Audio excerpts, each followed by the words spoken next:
Hi, and welcome to my first health and wellness video.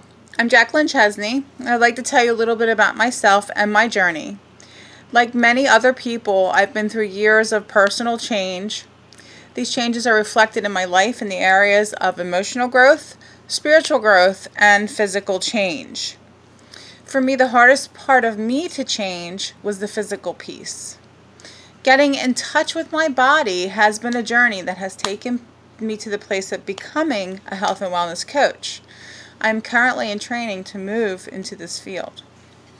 Over time, I have become knowledgeable about nutrition and aware of the different ways my body functions and how it responds to the things I put in it and what I do to it.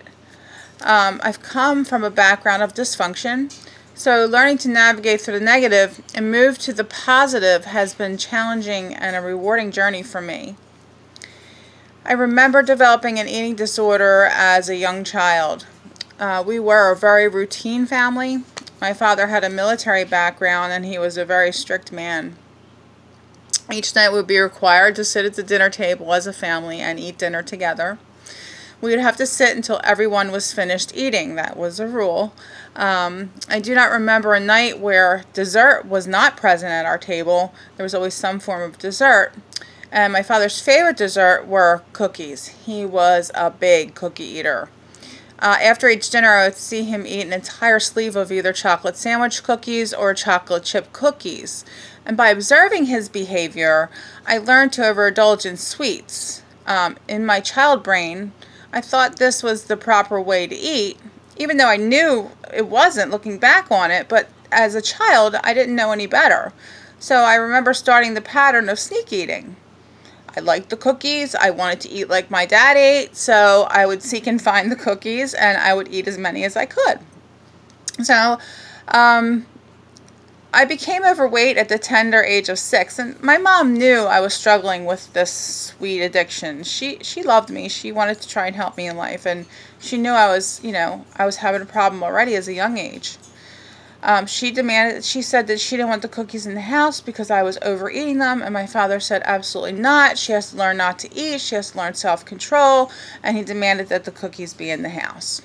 So my mom would hide the cookies, and I, being the good addictive child that I was, I would seek and find them, and I would eat as many cookies as I could at a sitting before I would get caught. Okay? So this became a game between me and my mom and, me and my dad, and, this was the dynamics that were going on with us, and this was actually the start of my excessive compulsive behavior patterns in life. So this being the person that I was becoming, and after years of self-abuse, I eventually ballooned up to over 400 pounds. My weight was and has, well, it's not a constant struggle anymore, but it was a constant struggle through my entire life. My excessive compulsive behavior patterns found themselves their way into many of the avenues of my existence, and I became a full-blown addictive personality in most areas of my life. After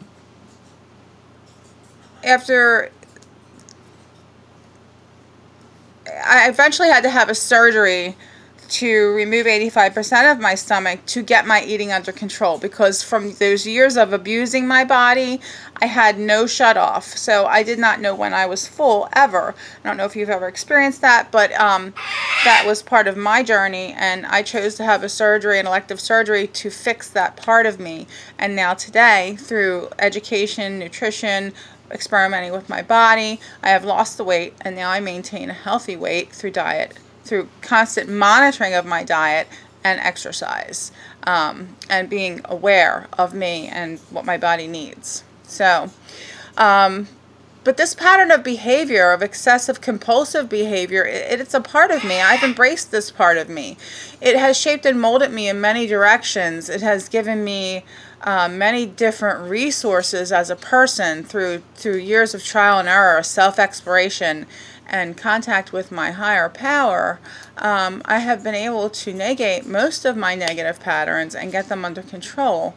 And I do have the gift of balance in my life today, which I have to keep that every day and strive for it. But for the most part, I'm a very balanced person. So Also, today I've developed a really healthy relationship with food, and I'm aware of my body's needs. I've learned to monitor myself daily. I have tamed most of my adverse behaviors, channeling them into positive, productive avenues. I've developed inner strength and have become resilient on many levels. So that's emotionally, mentally, spiritually, physically. So this is the beginning of my journey to help others, like maybe yourself, to find the same resilience. I hope to help you find the gift of tenacity, because tenacity has been one of my strongest gifts through this world. And tenacity is the ability to grab hold of something and not let go. It is the persistence of desire that we need to create a balanced, healthy life. So one small change done consistently can lead to a better you. Thank you for viewing, and have a blessed day.